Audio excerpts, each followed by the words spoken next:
Yes, y'all. You are now tuned into the Melodrama Podcast, episode 41. I go by the name of Speakeasy. I'm joined by Dope Man Trip, Demon on the 28s and 29s, and your mama's favorite motherfucker, Jay Jesus. Sir. Fellas, what the fuck is up in the place to be?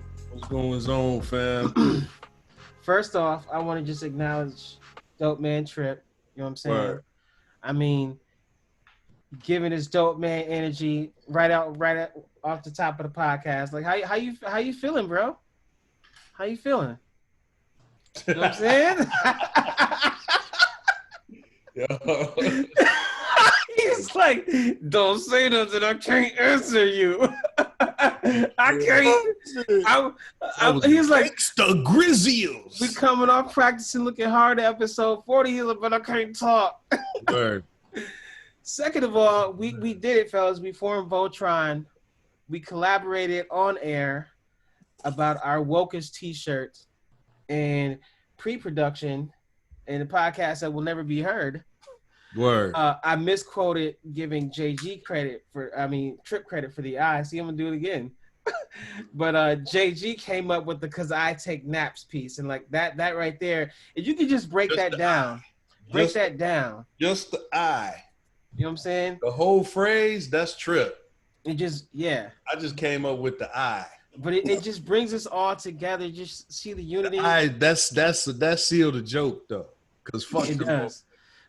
And if you're interested in you copping a Wokest shirt, you should just hit us up on Facebook, hit us up on Instagram, hit us up on Twitter. Word. Just look us up, the Melodrama Podcast. We are the one and only. So, shout at us if you want your own Wokest t-shirt. So if you get the shirt from Speak, Dope Man Trip, or Dima, it's about $10. But if you get it from me, it's $11,000. Damn. This is my favorite number. Exclusive. Okay, so you need to change your name to Gypsy Hustle. Exactly. So yeah, man. So like the markup god and shit. So while you acknowledge Dope Man Trip, I want to de-acknowledge that motherfucker. De-acknowledge, okay. Because this shirt took that motherfucker about 15 minutes to get delivered. I'm still waiting on my shirts, fam. What's happening? Your color just came in yesterday. All right, man. Okay. Yellow, I told you I already had yellow because I ordered yellow back in March. Okay. They didn't give it to me until like earlier this month. Right. Yeah, COVID fucking up my shirts. They fuck up they shirts though, but it fucked up. It's because I'm the light-skinned motherfucker on the show. I get it. All right. Listen, I'm going to give you some light-skinned money then for Hey, I'm a fan. I'm a It's fan. It's going to be me all on money that $100 bill. He said all money light black skin. on money. It's going to be me on that $100 bill with my ice grill on 100. That shit get a nigga 20 years. That's what you get for $100, boy. You're going to get 20 years. Man, I think so more, don't you? Yeah, I think it's life. I don't think you could, man, that counterfeit money shit, you're going to be short for a while. really? Hell yeah. I don't play with that, dude. That's Fed time, too. That's 85%. Like, you know how you see money on movies? Mm-hmm. There are only certain people that are legally allowed to make prop money. Yep. Oh, word. And they're monitored. So like, because the thing is, I maybe I've mentioned it on this show. I'm sure I have. I'm binge watching Money Heist on Netflix, and it's like it's a great show based in Madrid. So you got to read the subtitles the whole way. But like, part of their shtick. Well, I'll just say if you're interested in watching it, it's I saw it. Yeah. So I would just say go watch it, check it out, and then it'll come back to this conversation about like counterfeit and making money. Like it's some good shit.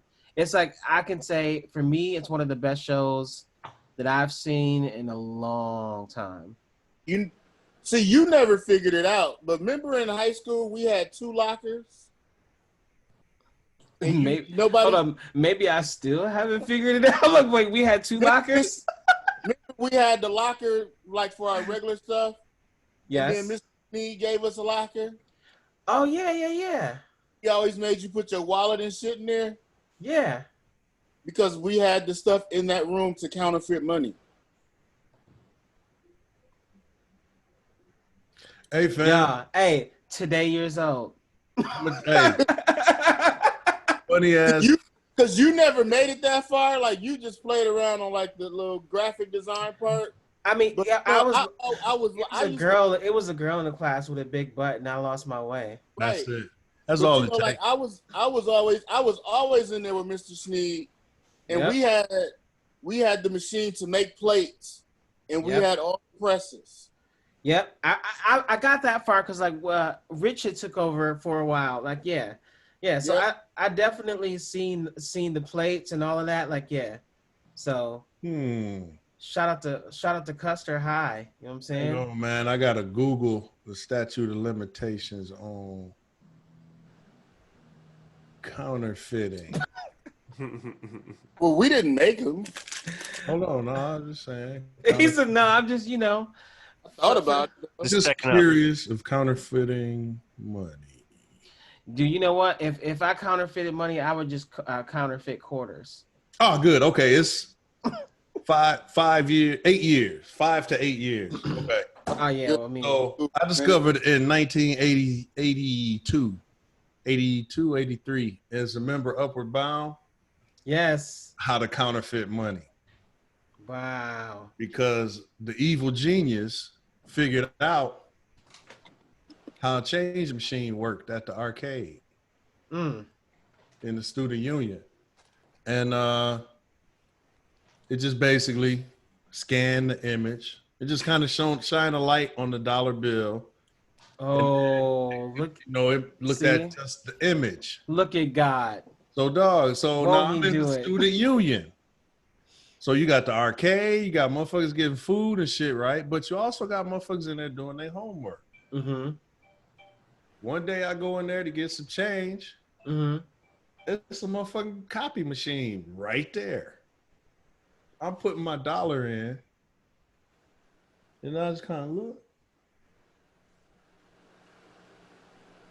I put the dollar on the copy machine. It cut that motherfucker out. 4 quarters. See? Oh, nigga. He said, oh. I was like, yo, did you? Fuck, I ain't telling you. Hey, did you go home? Nigga, that damn machine home like probably didn't have a real dollar. Home like LeBron. He had all his quarters. He's like, man, that motherfucker probably didn't have a real dollar bill in it for the rest of the fucking year. That boy was fucking home. Ching. But then after a while, then the machines got smarter. Yeah. Mm-hmm. And it started looking, light refraction and all the other shit. But dude, I guarantee you, bro, like I ain't pay for no more video games like the rest of that summer. See, but I can definitely tell you, I'm one of those people. Just to make the universe balanced, I went to this conference, right? It was like the first major conference I went to since I had relocated back to Milwaukee, and it was down there. What is it called now? The Midwest Express Center. What is it called? Whatever that big building is called now. I went and I was gonna get like a sandwich for lunch. Like they have fresh produce, so like you pay here and you get your food out. So I didn't figure out how to open up the thing to get my food out, but I paid and I just left because I was like, sometimes they get stuck too. Yeah. And I was like, I don't even know where to get the food from, and I had paid my money already, but I was like, I just need to leave. And I just left. So hey man, you gonna say what up to the fellas? They some of your biggest fans. What's good? What up? That's the ball player. Hey, word. Pineapples ain't gangster, fam. I say yes, it is. Delete me wearing these out the thing though. Oh, you on the show, fam. You on the show. Yo, that is. Hey, but you know what? My guy. We just provided you with some assurance, though, right? So, like, if he makes it big, this podcast is online where he came to you asking for money. Yep. You saw it here first on the Melodrama podcast. You don't know, dog. He don't know what a VIG is. It's a VIG on that. So by the time he make it pro, that little bit of cash gonna probably be about $30,000-$40,000. Yeah.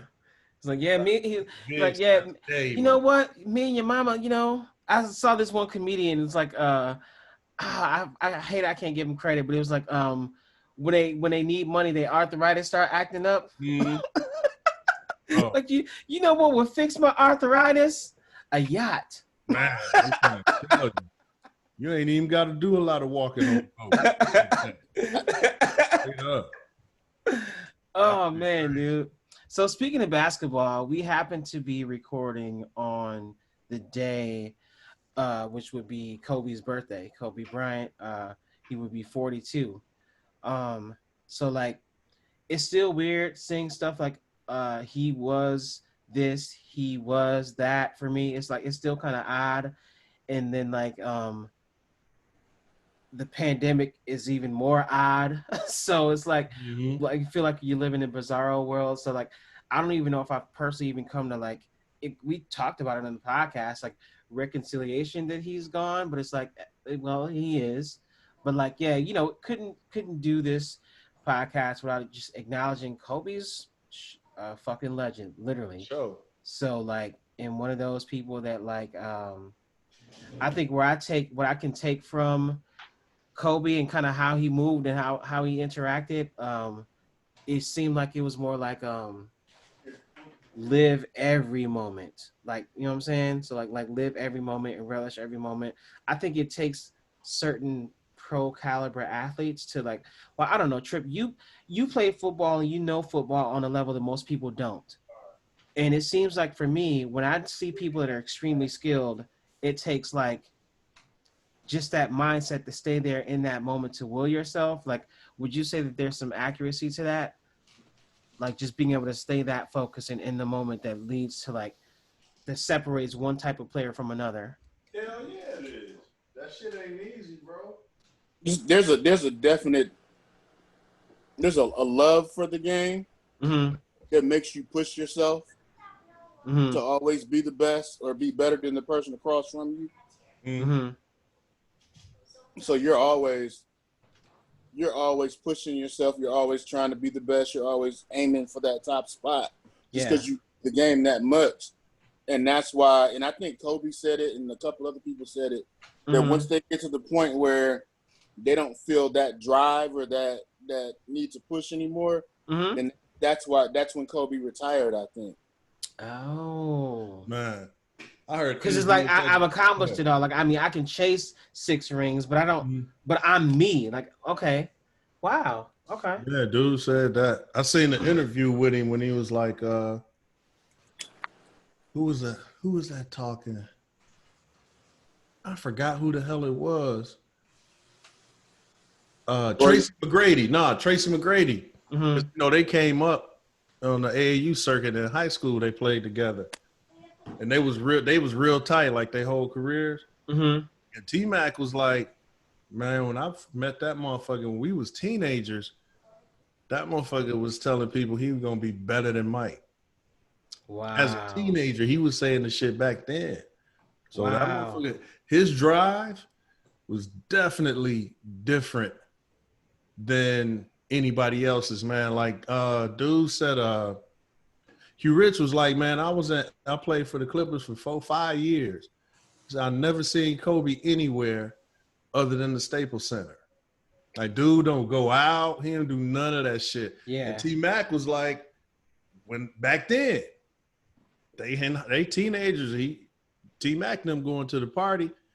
Kobe say, man, I'm going to the gym, put some shots up. He always been that kind of dude. From back then, all the way till he retires. That motherfucker different, man. So when dude was going off on his teammates, it made sense because they ain't like that. Yeah. You know what I mean? We're joined by the executive producer of the Melodrama podcast. Hey, babe. So like, yeah, dude, I think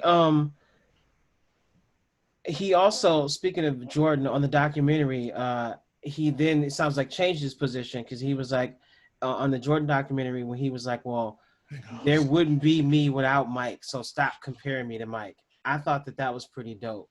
That like he had felt like he solidified himself enough in his career that he didn't need to chase that better than Mike thing anymore.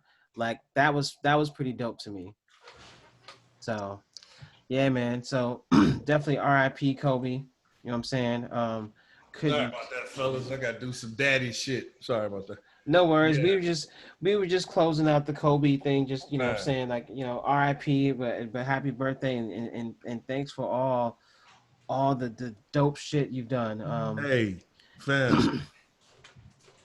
on a more personal level, so with the boy playing ball, I use a lot of these sports podcasts because they interview some great motherfucking players. And one of my favorite ones was Kobe. Because, dude, most of these cats talk about not just their perspective, but they like to focus on their success a lot. But the interview with Kobe, he focused on the work. You dig what I'm saying? That you have to put in to be what he was. Yeah. I mean, cats forget, man, when Kobe got to the Lakers, he didn't start. He only played garbage minutes. You dig what I'm saying? Yeah. So that perspective, and just slide under the door, man. My damn, I'm gonna text him. But sorry about that, man. Dad stuff. But yeah, but dudes, his perspective was, because we all know what Kobe is. But when you look at where he started, once he got to the league, where he started from is where 97% of the kids that play ball currently are. You on the bench, you ain't the star player, you trying to get minutes, you get what I'm saying? You trying to get the coach to believe in you. Well, Kobe interview focused on how he went from the bench ride and scrub. He cold, but on that level, he wasn't ready. Yeah. So he had to show and prove that he was ready, and he went into great detail into that part of it. And that's the one I make the boys listen to. Like, dog, look what dog got to, just on him.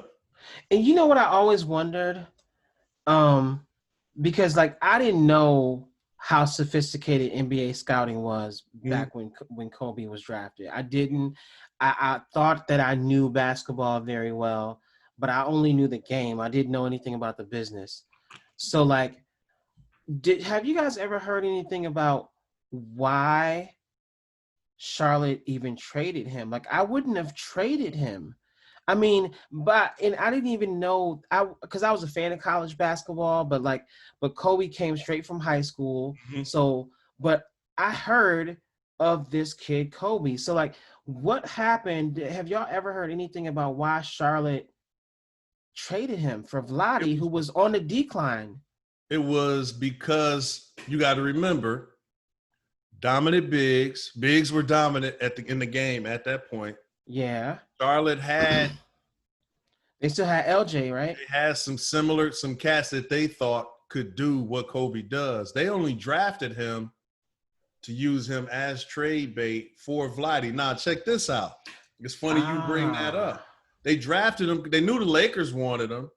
So they drafted him before the Lakers could get him, so they could get a big, get Vlade. Yeah. They for veteran shit, which was the biggest mistake in the world. But Kobe spoke on that in that same interview. Really? Because it happened on draft night. So he's 17. He gets drafted by Charlotte, but he had a really good agent. I forget the agent's name. So Kobe already knew the trade was in the works. Okay. The agent told him. But he said he got the call on draft night, and the owner told him, so you know what's going on. And Kobe was like, yeah. And he said the owner told him, well, I'm glad you're okay with it, because we couldn't have used you anyway. We wasn't going to use you anyway. They told him that on draft night.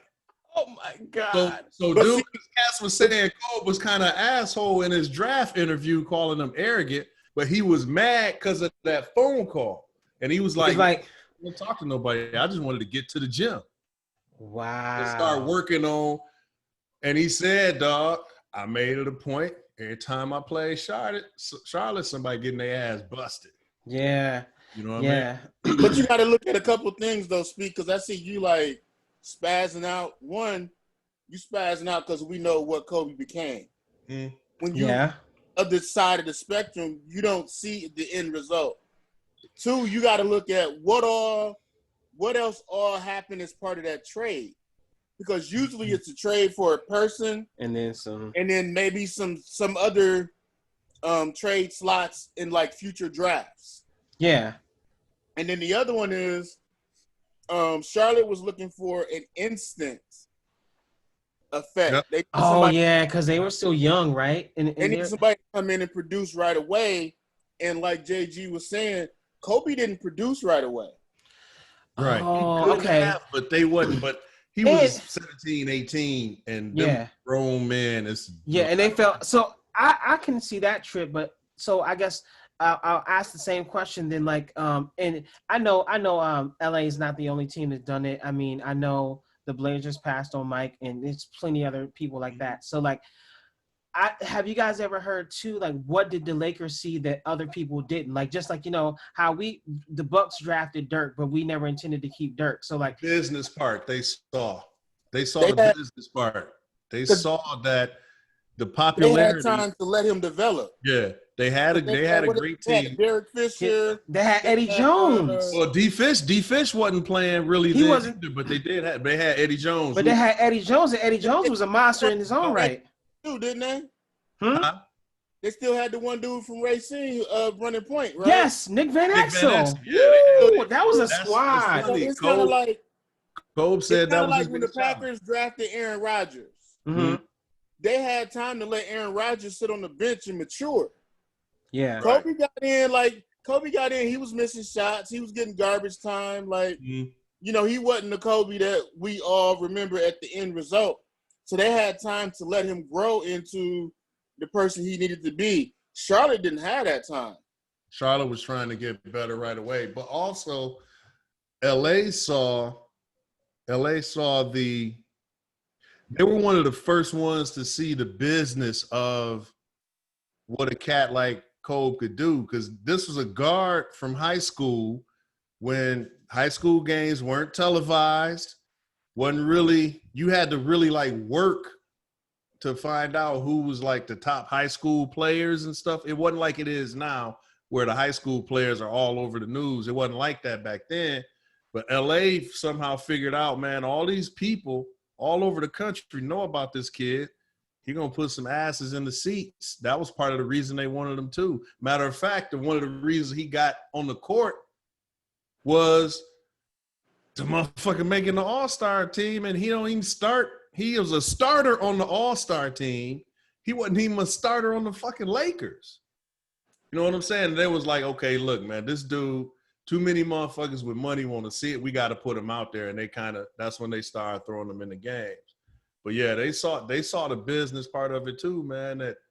That dude, ticket prices went up, all kind of shit changed, because of dude coming in. But man, it's funny. Like I said, man, the dopest thing to me about dude was, even with all the success, fucking Hall of Fame, first ballot Hall of Famer 5 years ago. Mm-hmm. 7 years ago, he was already a first ballot Hall of Famer. It don't even matter. But the dopest thing about that shit to me is all that motherfucker ever talk about is the work. You know what I'm saying? And that part, from what I seen in high school basketball or kids ball, because of pussy ass parents, that's the part that's missing, dog. That motherfucking work. That's kind of that shit like Jordan would do too, though. Because Jordan had a court built on the set of the Space Jam. So he could still work out and shit. Yep. He was training and he was flying cats in to play. Yeah. Pro. He won an NBA competition, right? Yeah, he was. Hey man, come on. So it was, and Kobe, man, it's funny. Dog, every time you see you see the side by side comparison with Kobe and Jordan, they show the same couple pictures of Kobe doing the exact same move. Mm-hmm. And when you listen to these interviews from all these different cats that know both of them, Mm-hmm. they said, man, it wasn't just them two pictures. That motherfucker walked like Mike. Oh yeah, it was everything, dude. Bro, if you go back, like, because at first I was like, okay, I'm tired of all these, like, the next Jordan, the next Jordan, the next Jordan. But, like, he walked like him. He talked like everything, him. Dude. It's like, yeah. So, like, they said motherfucker didn't even have no gum. He just, that's just what Mike did. And that's what and you know what? I'm like, dog, you think about it. This motherfucker said, I'm going to pick the greatest ball player to ever play, and I'm going to emulate him. Yeah. And fucking did it. Yeah. And, and like, I think, God too. Damn, dog. You know what I'm saying? It's like. And I think it's a good testament, too, because there are a lot of other people that are successful in their own right in other fields and things that they do that have done the same thing. Yep. We know how society's set up and we love sports, but, like, I think it makes me think about, like, life and, like, your own success. When you think about, like, when you hear the stories of this person who made it big, that person that made it big, it seems like the only thing that ever separates them is the discipline. Yep. That's like it's like, and a lot of people let too. My kids play. Yeah, and a lot of people too. They also say like oftentimes, no, I wasn't the most talented. I just worked the hardest. So I mean, I think that's pretty dope, man. And I think you know what, Speak? I actually had some educators laugh at me about this. Because I had, when the kids were young, I told them I wanted all my kids to play a sport. Not necessarily that they would be great, but I wanted them all to play a sport. And that's another reason why my take on sending kids to HBCUs is so controversial. We can talk on that later if y'all want to. But I because I would say, I think sports are the greatest metaphor for life. For kids. Yes. Right? And I had cats like, nah, that's bullshit. Fuck sports, it's stereotypical because African Americans, all we can do is dribble a ball or something to be successful and get out there. But nah, fuck all of that. That ain't got shit to do with it. The reason why I say it's the greatest metaphor for life is because I don't give a fuck who you are, how gifted you are. I don't even necessarily believe in gifts. But I don't give a fuck who you are. The first time you set foot on that court, the first time you set foot on that field, you fucking trash.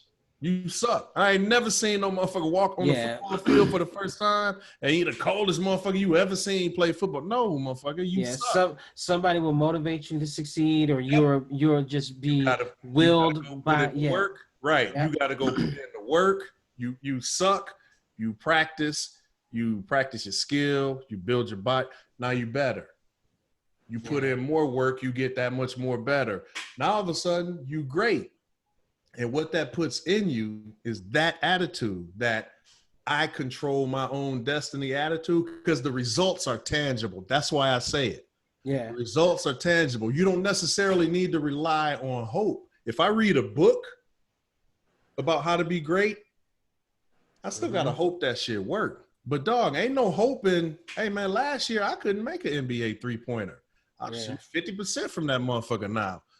And that philosophy, once you get that, now you can apply that in everything else. Yeah. You know what I'm saying? It's a certain level of work. You got to have the work and discipline, like you said. It brings up a point too, because I remember at first I was like, man, I see these celebrities, they're investing all in like professional trainers for their children to be yada, yada, yada. And I was like, man, that's kind of like a cheat code. But it's like, you know what? At the end of the day, it's not a cheat code because that kid still has to put in the work. Got to put in the work. And then when you think about, because we know like Harvey Grant got kids in the league. Jordan never had kids in the league. Look, you know what I'm saying? I don't want it. My guy is he's actually a bodybuilder, like competitive, and he trains people, and he drops people that don't want to do the work.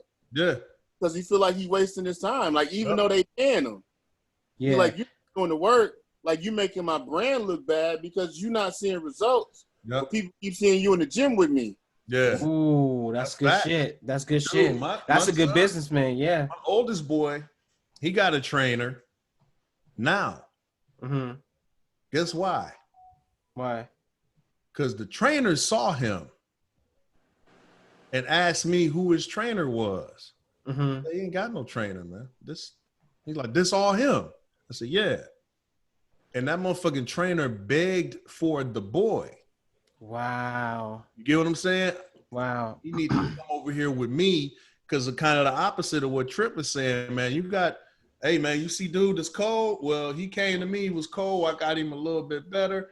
That's a business bump for them. But I make my kids work for that type shit. That's the reward. That so he put in that work. That's the reward. You dig what I'm saying? You don't get to, dog, if you was a scrub, you lazy, you ain't putting no effort in your craft. Yeah. Fucking trainer ain't gonna do nothing for you.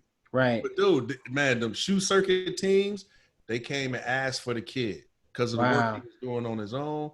Yeah. That's why I support it. Yeah. But that's kind of what I wanted to put it into his head because little black boys don't get to chase dreams until they achieve them. Mm-hmm. Black boys at some point, fuck that dream, I gotta get some money. Mm-hmm. Dig what I'm saying? So the fact that because dreams require focus, discipline, work, effort, you got to be able to put all of that shit into your dream. Mm-hmm. But then life has responsibilities. Yep. Dig what I'm saying? And now you got to choose between the two. Yep. So that's what like you doing like we shouldn't be having to make our kids choose. Yep. Yes. Agreed. That and that. Like my daughter wanted a job this year, and I was strongly against it. But then on the flip side, so then when she wants shit that she would normally buy because she had a job, then that's some shit we got to make happen. Yep. Mm-hmm.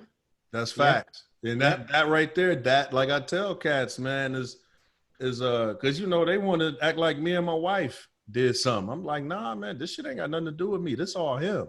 The only thing me and my wife did is support enough so that he can still continue to chase his dream. That's what we did. And we only did that because of the work put in. But check this out. The college coach, in these interviews with him, every coach I talk to, they're going to tell you the same dumb question I ask them, which is, which one of you motherfuckers, they all got 24-hour access to the gym. So that question is, which one of you motherfuckers is going to go get him out the gym and make him take his ass to bed? Wow. Right? And you would think that's just some bullshit a dad is saying to kind of say, my kid's a gym rat because that's a popular term. I'm like, nah, bro. No, like you're telling the truth. I'm like, dog, the motherfucking Jace, the Jewish Community Center, they'll call me and be like, Mr. Graham, I got to go get them. They closed and that motherfucker won't leave. I had to do that shit like 4-5 times. He's like, Pop, I sweep the floor. Like I did. I'm like, good. No, so it's like, but guess why he liked that? And he liked that in everything he do, fam.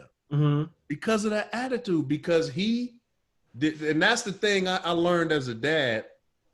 We hypocrites sometimes because we want our kids to do better than we did. So we telling our kids a lot, do as I say, not as I do. Mm-hmm. You can't be in the work van like me, fam. Yeah. You got to do other shit so you don't end up here, right? But that's still kind of hypocritical to a kid because I'm telling them to do some shit that I ain't even do. Like, nigga, if you had all the answers, why the fuck didn't you do it? See, and you know what? And this is why, this is another reason why I like this podcast. And actually, this is what we were talking about pre-production. This is why I started this podcast, because I was like, you know what? I do still like this, but I want to do this with people that I trust. Right. And where we can go somewhere and do something. And we were just talking about before we hit play, are we ready to do the work? So I love that. And it's like, it's just the fact that like, we have to like really just understand, like, now my kids can see like, okay, my dad has a pretty decent job. He's doing this, but like, he doesn't have to do that, but he's doing it. And like, and my kids sometimes like wonder like, well, Dad, you could just be chilling. Right. But I'm like, nah, like, I'm actually really good at this shit. Yep. And it's really, really fun. Yep. And like, so like every once in a while, like I'll send the kids a clip and they'll be like, I'm so glad. I'm like that. They're like that. This is hilarious, but you are so embarrassing. Like, don't talk about us on the show. Like, but you know what, Fab? It's funny how kids learn differently than adults, right?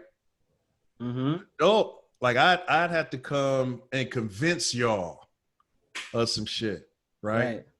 But like I don't have to convince my kids about the benefits of work and discipline, right? Because of sport, when they were young, they already know. Yeah. But I ain't got to convince them of that shit no more. Yeah. You know what I mean? And it was initially I had to make them, you're going to pick a sport, you're going to do something to give, because, you know, their confidence come from it, that you get what I'm saying? Yeah. They figured out, I can do this. Well, shit, I ain't good in math. You wasn't good in hoops either. So what did you do? Dude, my daughter, you know that meme they got, Fair, where it's like parents don't help kids their homework. They just holler the problem louder until you remember that shit? Yeah. So with my daughter, bro, we used to sit and she would be crying. Real tears because she couldn't figure out the math problem. What'd you do with track? I practiced and I got better. Yeah. Now, she probably the best out of the three in math. Nice. You know what I'm saying? That's just how that shit go. But she hey fam, my daughter gonna be president, bro. I ain't never seen, dog, that motherfucker got a B+. Yeah. She was pissed. Livid. He was pissed. I'm like, babe, B+, that's great. And she was like, no, Dad, they ruined my A average. So we going to parent teachers conference. My middle son, he the one most like his daddy. He kind of like, man, I hope y'all don't go talk to none of these motherfuckers. Right? You know what I'm saying? I should have named him James the Third. He said, Pop, we ain't even got to come today. They like, told me. You know, hey, dog, parent teacher conference, that motherfucker just come up to me and hand me his phone and shit. Because he knows he in trouble already. He's just like, man, here, you going to take it anyway. But baby girl, so we go into hers and we get to that teacher that gave her the B+. And she was in the hallway, she breathing, and she get her mind, get her thoughts right. Hey, all right, what you want me to say? And she was like, I got it. Like, you need me to come in with you? And she was like, no. And I was like, well, hold on now. This is parent-teacher conferences. You know what I'm saying? She was like, nope. The motherfucker went in there and said what she said and got her A. Wow. You know what I'm saying? Like, if your daughter gonna be president, my daughter might end up being her vice president. Then let's go. Because look, I had to talk her off the ledge one day because she was crying because she got a proficient. Yeah. And that's like the highest you can get, right? No, you can get whatchamacallit, advanced. Okay, gotcha. Yes. She's like, I don't want proficient. I'm supposed to get advanced. Dog, that's what I'm saying. And she knows, you know why she said that? Because she know the work she put in. Because they know the benefit of hard work, fam. I'm gonna take this and I'm gonna send this to my 19-year-old because I remember she'll be 20 actually in a month, right? So she graduated high school, but I'm gonna take it back to like, because when we moved to Georgia, I was like, yo, Simone, you got to join the basketball team. You got to do something. Like, went to the court, whatever. And, like, she had no idea that I knew that tryouts had came and went. So I'm like, yo, tryouts are coming soon. So you think you want to go, get up some shots? No, not really, Dad. And I'm like, one day I was like, okay, look. They literally playing games now. Like, how long you going to keep this lie up? Like, I've seen the fucking roster, my G. Like, right. You know what I'm saying? I said, so No, I'm like, they so the think we some lesson, idiots, the man. lesson we're gonna learn from this is like, you just need to keep it all the way real with me. Like, Yep. motherfuckers trotting out there like in the layup line, and you like, yeah, tryouts. Like, Man, come on, man. Do you remember Pops used to play? They really think we idiots, bro. oh, Because you man. don't know all the little silly ass apps on the iPhone. It'd be hilarious. Yep, I'm gonna send her this clip and like, this is why you should be in the WNBA. Man, bro, it's so crazy, man. Like it was just easier speak because you can like I ain't gotta inspire, I ain't gotta motivate. You don't have to do none of that shit once they see the benefits, the fruits of their own labor. You know what I'm saying? And then daddy shit easy. I've been telling that motherfucker, nigga, get your license. I'm tired of taking your ass to the gym. Hey, look, You know what I'm saying? Like, for real. my son told me we be wasting our time going to parent-teacher conference. Why you say that? That sounds just like you. Because like they all gonna say the same thing. And they What's do. that? They say the same thing. Like, he's a great kid. Yep. I don't know what his voice sounds like because he doesn't talk much in class.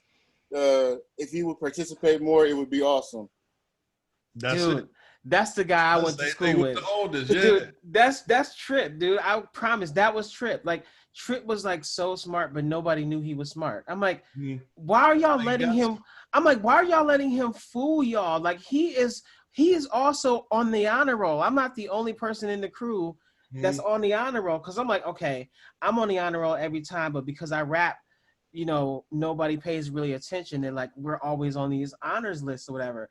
And I'm like, do y'all not see Trip the whole time? And he'd just be like, whatever. And I'm like, yeah. And now Junior is doing the same shit. That's funny, bro. Motherfucker doing what he's supposed to do. That's funny. Let the work talk, right? So that's why I try to get the boys to I try to get the kids to not talk trash. I'll just be like, hey man, the scoreboard talk for you. Just do it. Just be that like too. That. Let it go. That too. Y'all don't fight that good.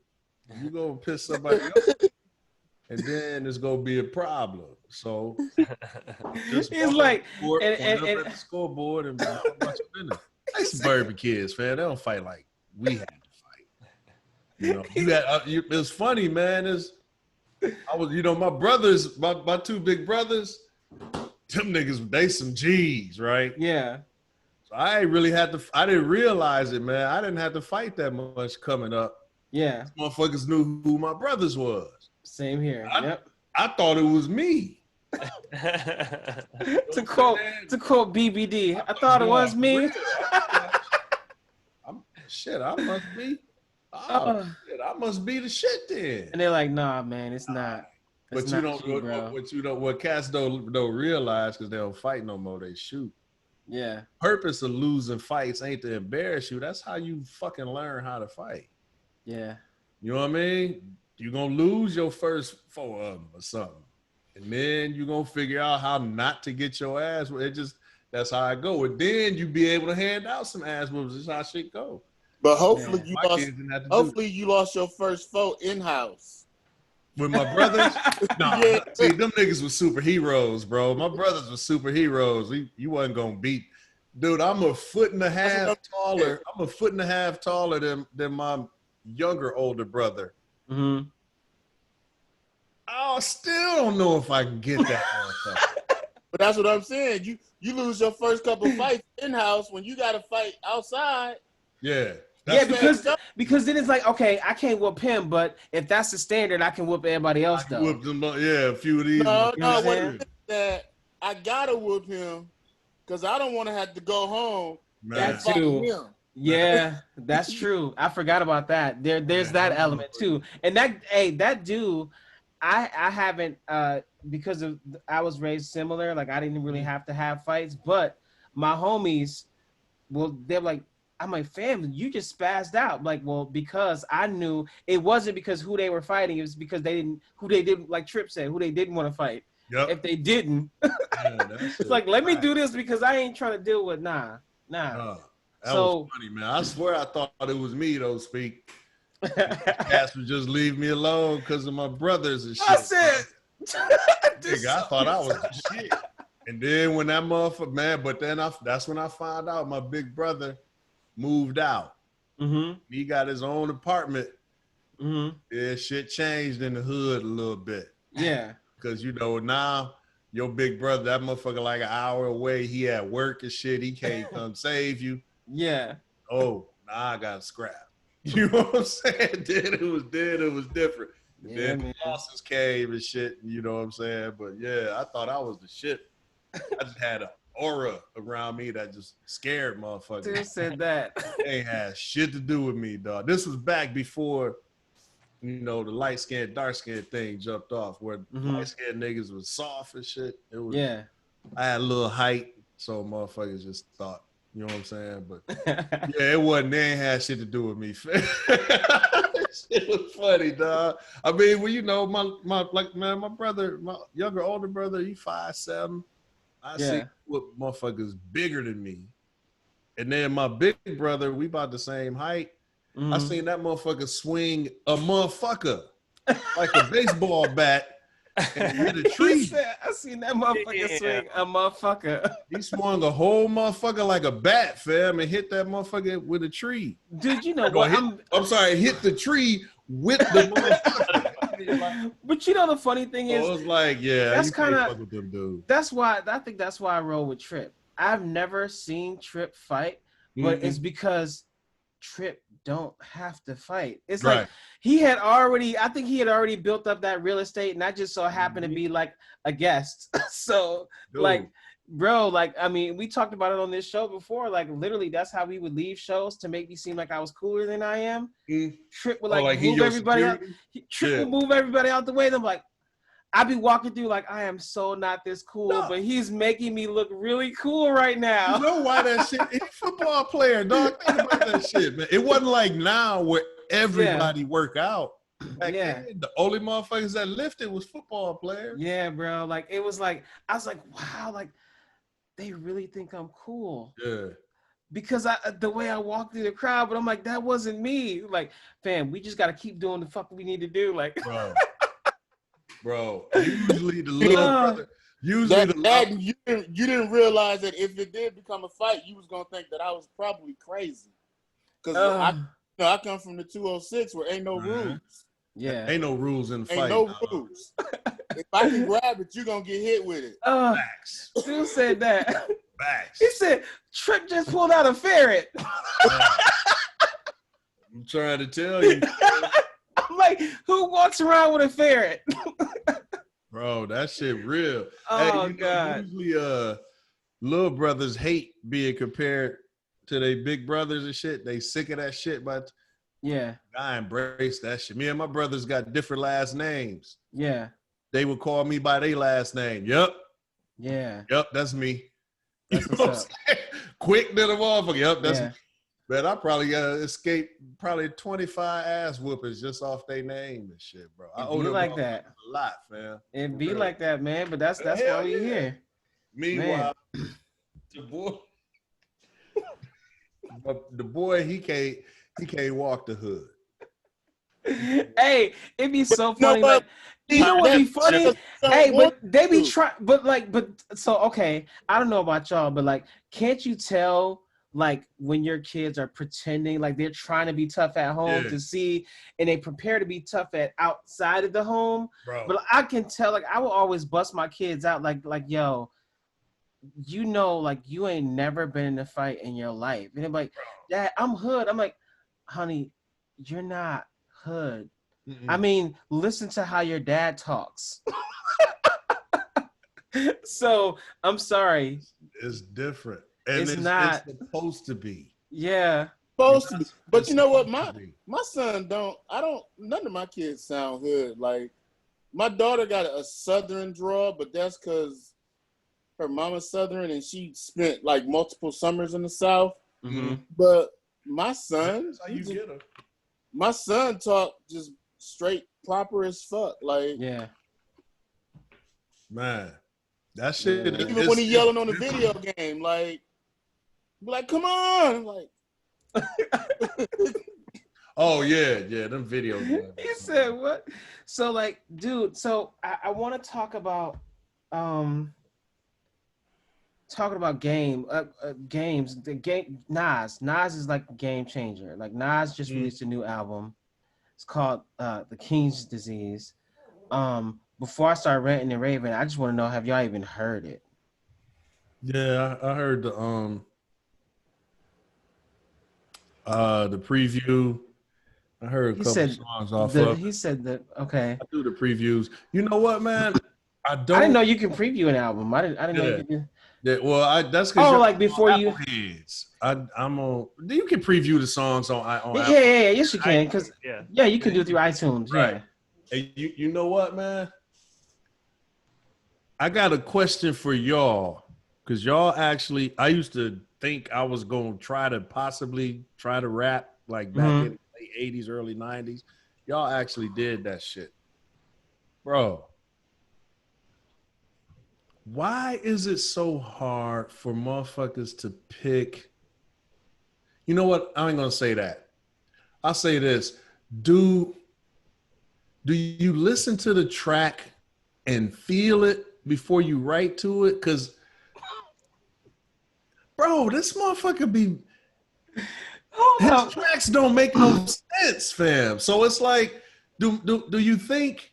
Like, have you ever thought, my words are so powerful, it don't matter what the music is? Yeah, I've rapped on some real whack beats. Like, but because Trip knows. But for that reason, though, hang on, because that's what I'm trying to understand. Like, for that reason, have you ever? I've been that arrogant. So powerful that it don't matter what the beat is. I've been that arrogant as an MC to like, no, like I can do this, and so much so that it even made my flow whack. But I was still convinced that it was dope, but it wasn't.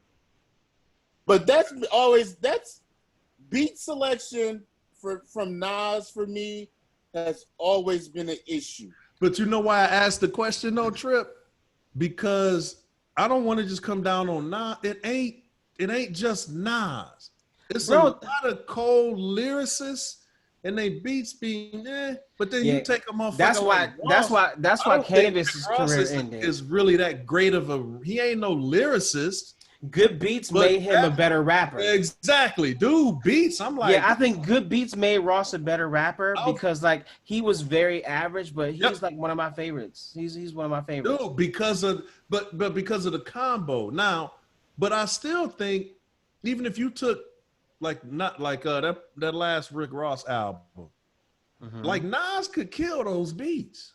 Yeah. But he don't ever pick those beats. So look, I listened to Dave East's album.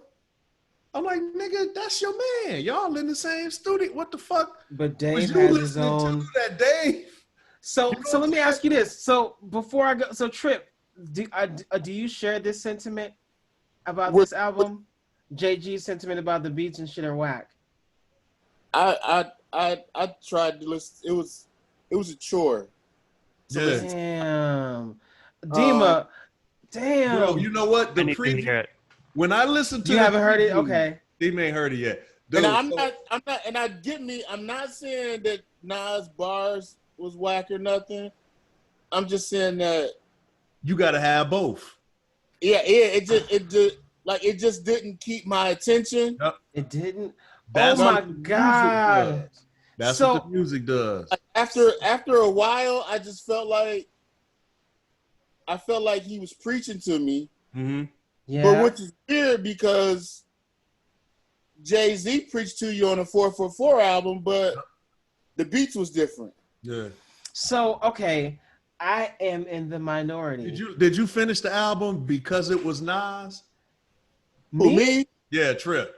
No, I walked away. I started making shirts. You didn't listen, so you didn't finish the album. I finished. See, when I listen to the previews now, right? Because I can.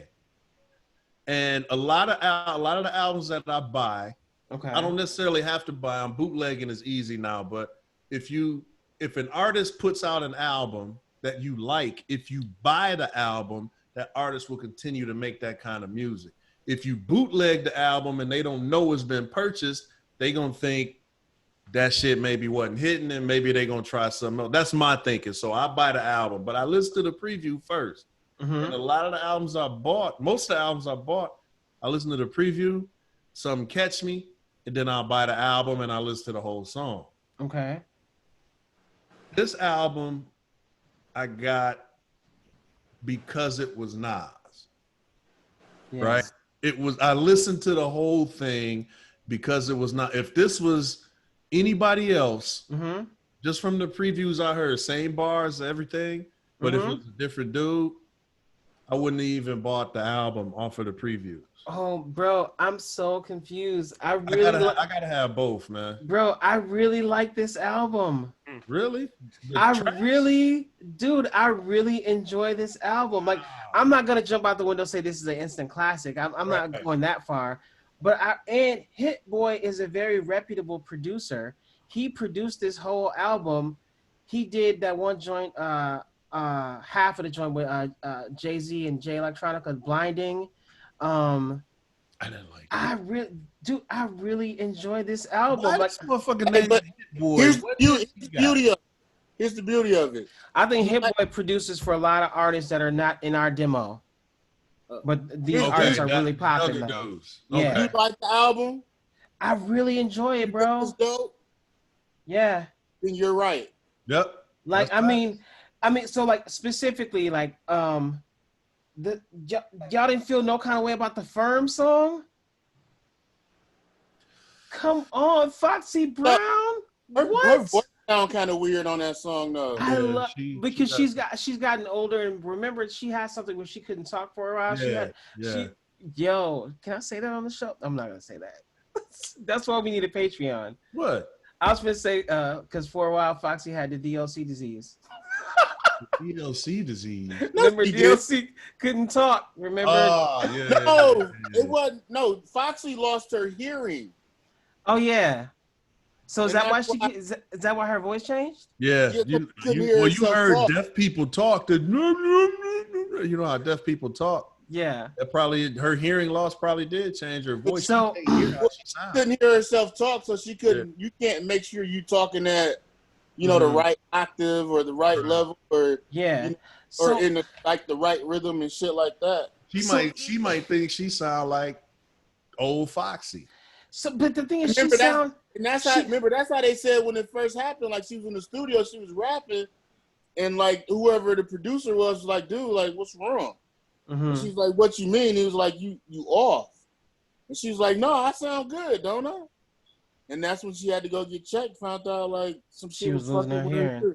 So I mean, she sounded great to me. With her new voice, she sounded great to me. You got AZ. I like AZ. I'm a big fan of AZ.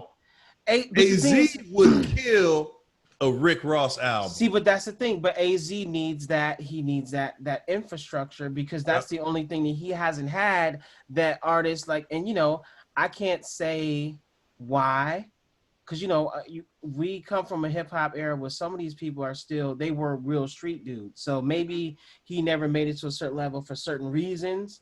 Or maybe he just never had the kind of backing that a Jay-Z did or a Nas did. But AZ sounded flawless on his verse on this song. So I'm like, I like that song. Then there was this other shit. It was called Blue Benz. I like that song. Was the only one. The one I didn't know that's what it was called. For some reason, they released. The explicit album didn't have song titles. Oh, that was on Google Play and on iTunes. Oh, that's because Google Play is going away, my brother. Nah, that's both. It was both though. They released it improperly. It may be fixed now. Yeah. But I did this the day it came out, and it was just track 1 through track 14 is what. Wow. It was called. What you call this? Where I heard him talking about a blue Benz, or she was in a blue Benz. That track was okay. That was. But again, 27 Summers. That wasn't a good song. 27 Summers wasn't a good song. You know what, man? It was okay. Now I'm gonna keep it a buck with you, right? Y'all done heard from us earlier. I probably talked too long about my damn kids, so My fault, but fuck y'all. But so I got teenage kids. I listen to my shit. They listen to their shit. They shit trash. It's fucking trash. Yeah. They like, yo, shit trash. So I'm like, okay, just what? Well, no, that, but you know, it's all old. I'm like, nah, these dudes still make music. So I needed this album to bridge that to gap, be able to play for the kids to be like, see, because I think they know Hit Boy. They probably know Hit Boy as a producer. Yeah. So I'm like, see, my nigga ain't trash. But then I listened to it and I was like, this ain't the album for that. I'm gonna push that album over there. We all like Dave. Me and my boys, we all like Dave East. So you know, that's a nice album. Yeah. So that's the thing. So I know Trip likes Dave East. I like Dave East. I'm a fan of Dave East too. So like, since they're both, you know, they're in the same crew, let's talk about it, because that's Karma 3, right? Yeah. Dave East Karma 3 also recently came out. I love how even with Nas's album being out, Nas is still heavily pushing Karma 3. Like, go check out East. Like, that's my guy. That's my artist or whatever. I like Dave East a lot.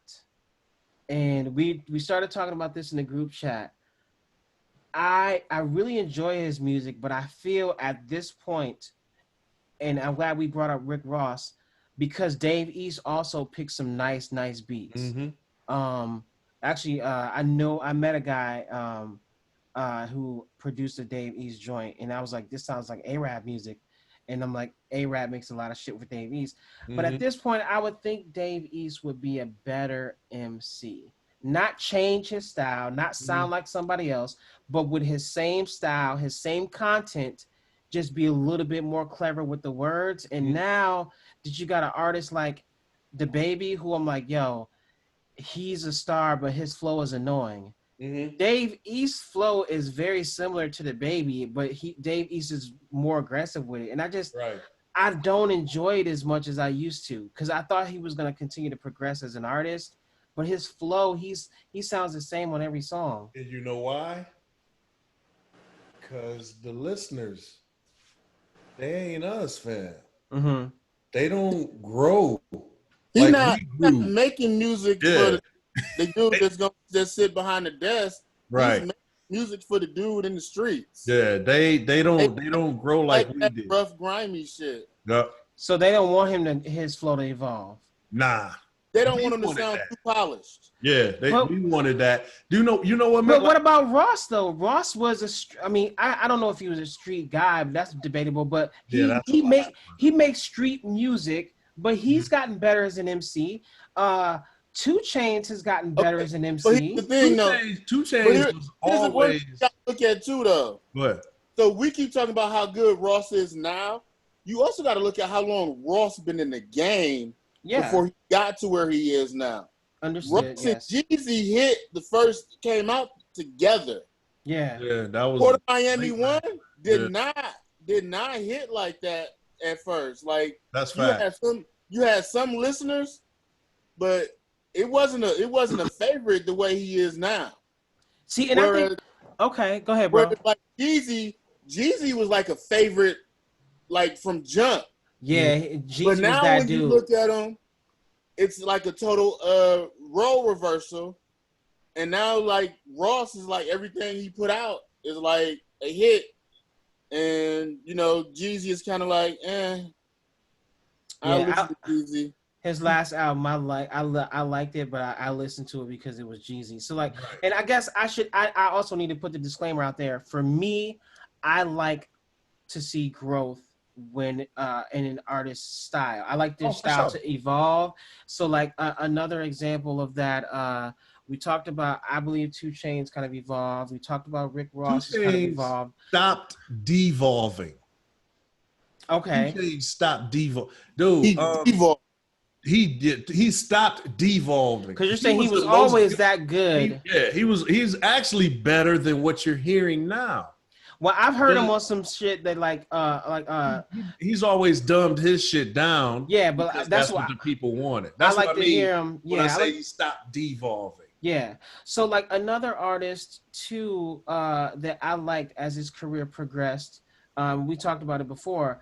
I believe I like how even artists like T.I. has progressed. For Mm-hmm. somebody who he did music for the streets, but I feel like I was not impressed by his first few albums, but how he raps now, Mm-hmm. he's really good. Yeah, he good. And I don't know how much he cares about rapping anymore, but he's really good. And I just think I thought this was gonna be that Dave East project. They're like, oh my goodness, he Nah, is here, he has arrived, and it's gonna be trouble for people.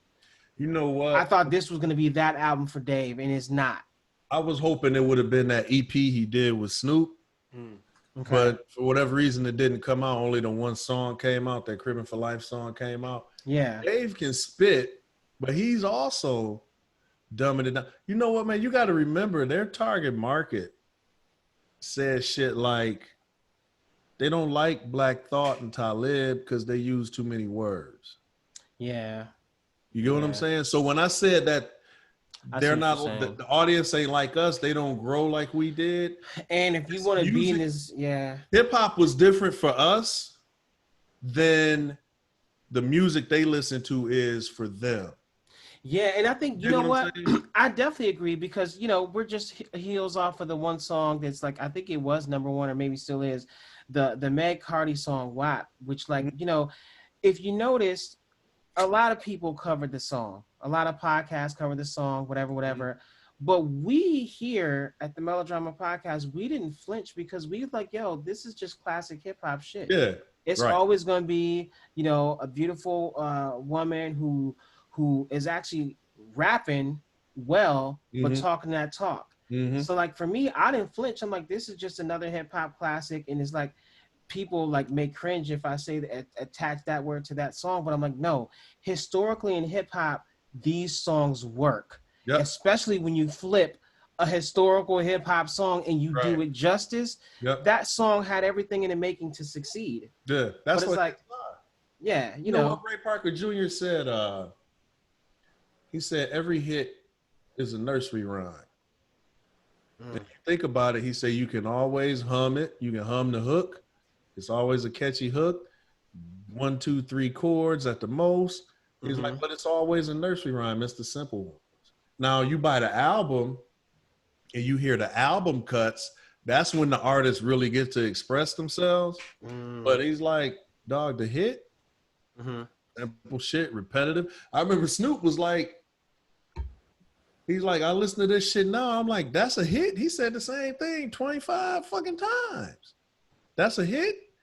That's what the kids like. So if you fuck around like Tripp said, you're gonna grow too much. You're gonna be too polished.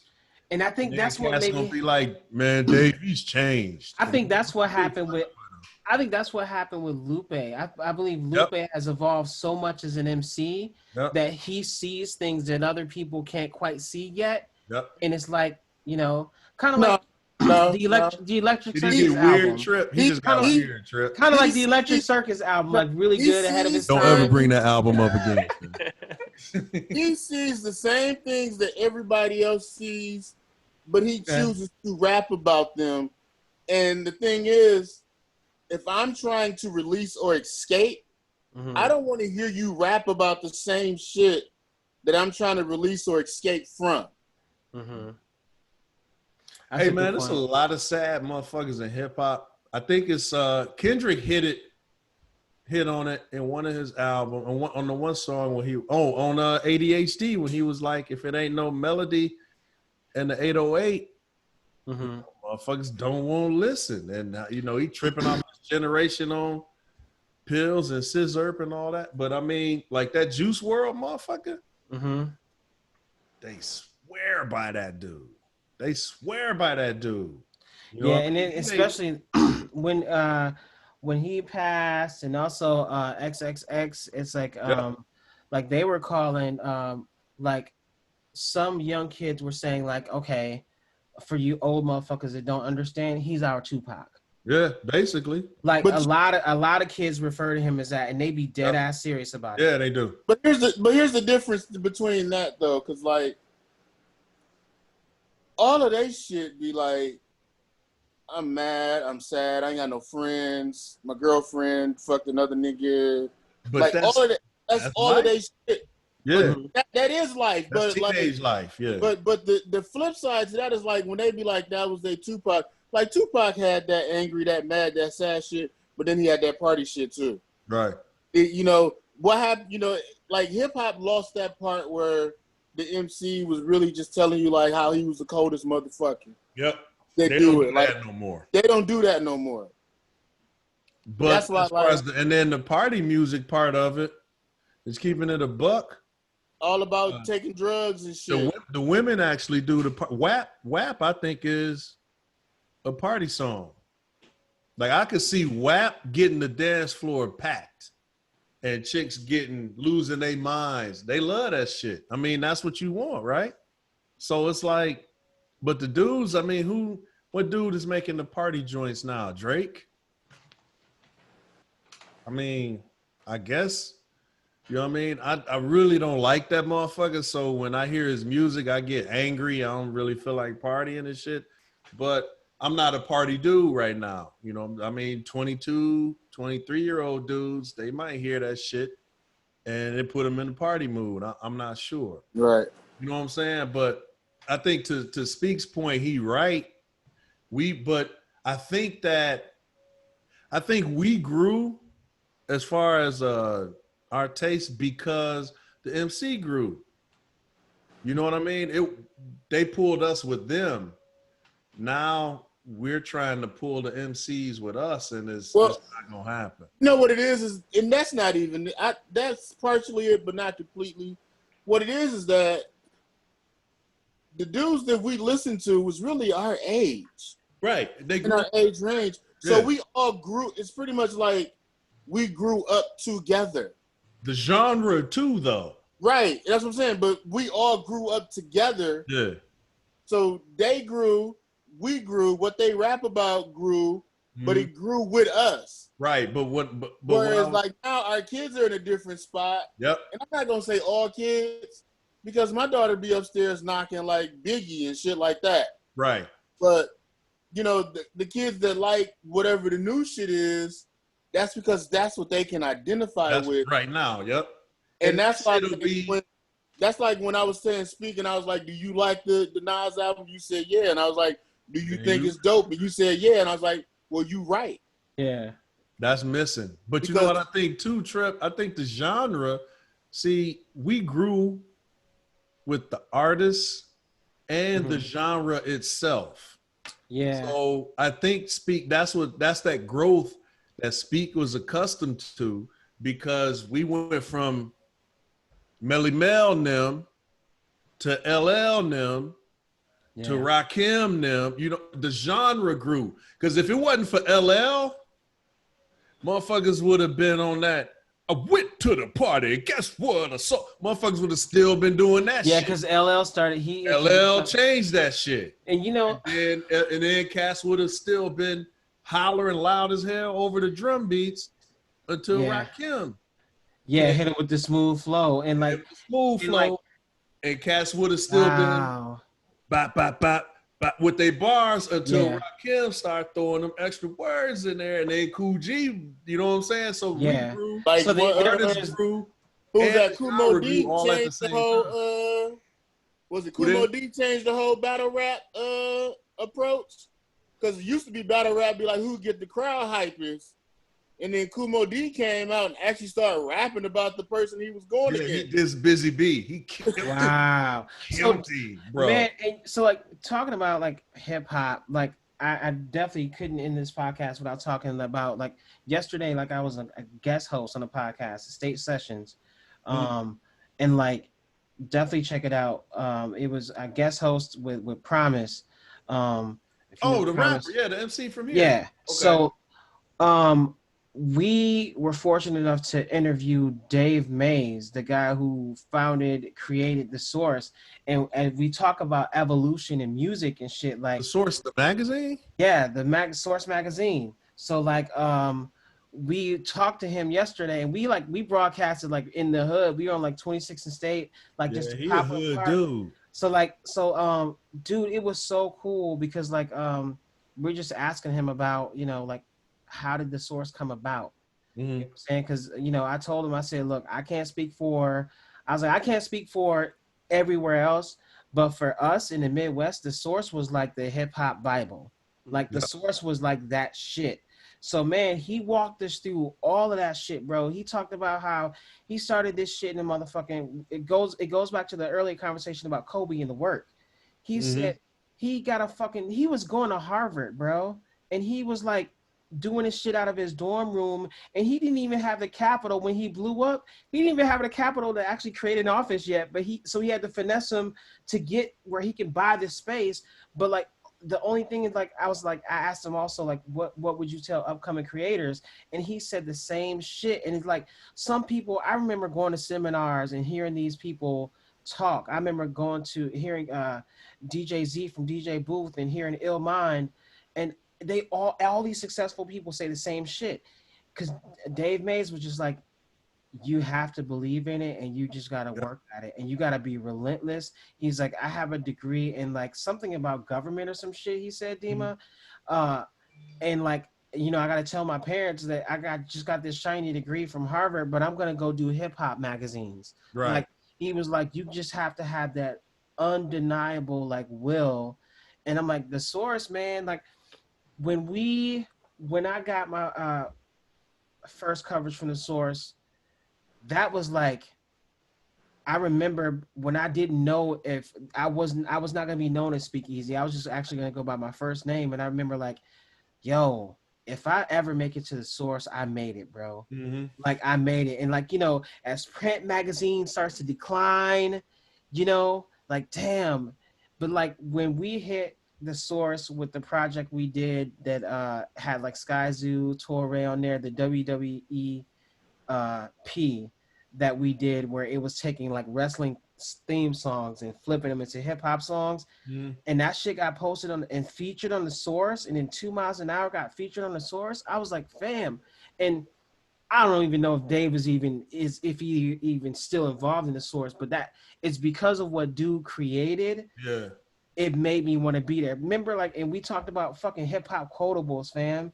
Yep. Like, like, and that was. I seen Q-Tip mad because he was kind of a soft dude. Yeah. He was mad that something got 5 mics and one of his albums didn't. Yep. That 5 mic rating meant some shit. We talked about that too, and I had to hit him with the Big Boy. What Big Boy said when he said, I gotta hit that Source. I needed my other half of mic because that Southern Playalistic Cadillac music was a classic. I was like, I said, I'm hearing you, Dave, and I'm like, however, this is all I hear in the back of my head. Like, he was like, yeah, man. He was like, and a fun fact, like, I didn't know because I'm sure I got put onto The Source later. He said the first year they didn't do mics. It was a 5 system rating, but he said they didn't do mics until like the second year of The Source. I was like, because I'm late to the party, so I didn't know that, bro. I was like, damn, like, it was so cool to talk to like a fucking hip hop time capsule, basically. Like, I mean, so I'm like, yeah, man, that shit was really, really cool. And like, you can check that shit out. Just look up the State Sessions on IG. That's family shit. So definitely check that podcast out. So I'm gonna check that one out because I'm kind of interested in hearing what dude had to say. Yeah, and he heard some things. He showed mad love, and like, he talked about, because he was here for Hip Hop Week. I guess he was a part of that as well. And he said like, because Hip Hop Week is the first in the country. Like, you think about that, like, hip hop started in the Bronx, but like, Milwaukee is the first place in the country to ever have a hip hop week. And he actually made an exclusive announcement on the shit where he basically talked about that they're going to do something still here this year virtually. So Oh, Man. that shit could be dope. But it can't going back. It's just the work, fam. It's just the work that you gotta put in. So like, Right. is there anything else we need to talk about? Yeah, man. Clarify that. I don't hate Nas. I hope that album do whatever he thought it was gonna do. I hope it reaches the people he was trying to reach. Yeah. I ain't here to bash on dude, but my thing is, I respect. I'm an audiophile, so I'm gonna need some clarity. I need my fidelity to be P. That's a JG quotable, by the way. Fidelity gotta be P, right? And fam, I just like tracks with my bars, fam. I like dope. You like the good music to go along with it. I like dope bar. I think doing both is possible. I think it should be it should be written in stone. I remember it used to be a time before PE where you could always have a dope track if you was just spitting about how cold you was or some street shit or some party shit. But then you wanted to speak on some serious shit, then the track was bullshit. Yeah. And it was, because I'm serious right now. That was a knock on like quote unquote conscious hip hop. Right. Yeah. But then PE was like, nah, you can party and learn at the same fucking time, and then that stigma kind of went away. I just think, man, that regardless of what you want to say, bro, you can say it over a slick ass beat, and you'll catch both. You'll catch a motherfucker that don't care about what you're saying, but he love the track, and maybe he'll listen to your words. Yeah. And you're gonna have some cats like that's fans of your words is gonna be like, but that damn track though. Yeah. You know what I mean? I really think, man, it once I found out how production started working, man, I was like, maybe them motherfuckers is just cheap. When motherfucker don't want to spend that much on a track, like, nigga, you ain't the star. I'm the star because I'm the MC. So they buying the album because of my bars, not because of who made the beat. And maybe they just go. I don't know. Yeah, but, I don't know. I mean, but there's a lot of MCs that I didn't even know made beats. Like I didn't even know that Rakim like pretty much found all them samples and made beats and shit like that. So Crit too. Crit make a lot of his own beats too. So there's a lot of motherfuckers that do that. But again, is that because of what I just said? I mean, you making your beat because motherfuckers want 15 racks for a beat? Well, I mean, I started making beats because I couldn't afford the dope beats I wanted. So I started off making horrible beats, and then eventually I got good at it, and I knew. That sound like that shit Jay Jesus taught his kid. Like I'm just saying, man. Like my shit, like my beats. Like I said, see what I'm saying, Dima? It's the perfect metaphor for life, dude. That's how shit go. Yeah. That's how shit go, man. And the sooner you realize that, them motherfuckers will try anything. Because they got the confidence in, I know I ain't going to be shit, but I'm going to work and see what happens. You know what I'm saying? Like, dog. Yeah. I'm glad you said that, fam. I actually feel kind of validated. Man, my beats, the purpose look, Trip will tell you, those beats was trash. So, like, hold up. It was trash, Trip. The early beats do you have any of them saved somewhere, Trip? No. So we can hear some trash. No, he might. Oh, my God. No, he don't. No, he don't. Yeah, we're gonna play them on the next melodrama podcast. Yo, if I can get it trash ass easy beats, dude. I found my terabyte external hard drive, and I was listening to the tracks, and I started off in the beginning, and I was like, ooh, this is not good. And then like as I started to get past like the first couple years, I was like, okay, I'm like, dude, I really improved, and then like. Some of the dopest beats, I'm like, they made it to Tripp's project. I'm like, how did he get like some of the best shit that I made? It was like, I don't know, but like this shit turned out to be pretty dope, but it started off horrible, bro. It was awful. So like Dima puts up like, what the hell? What is going on? Dima said, and I quote, there's an asteroid headed our way prior to the election day. What Dima? I saw that. What is happening? I don't know. Some article came up. I'm like, this is some melodrama shit. Is this CNN or is this fake CNN? CNN. The article is kind of it's like catfishing though. In the article, it's like there's an asteroid coming this way. It's like a 7-footer. But there's always an asteroid headed our way, though. It just burns up in the atmosphere. Yeah, Gotcha. they don't think it's gonna interfere with anything. Oh, okay. Right. But that headline Right. will crash the fucking stock market. Right. Man, You know what I'm saying? speaking of, there's only 5 years left. So to end this, my last thing that I 5 have, years left for what? that's what Busta Rhymes said. So, but he finally announced his album is coming out. It's Extinction Level Event 2, and I don't know if you remember the first one, but the first one was really good. I think that's the album where he had Jay-Z and Busta Rhymes on the same track. Mm-hmm. But the promo has like Chris Rock talking, and like he just released this single. It's like super duper like reggae infused, like, and his single is like it's pretty party. Yeah. So I'm interested to hear what the album is gonna sound like, because I keep hearing over and over again that this is Busta's best album, that this is possibly one of the best hip hop albums like ever. Wow. And like a lot of people are saying, who said that?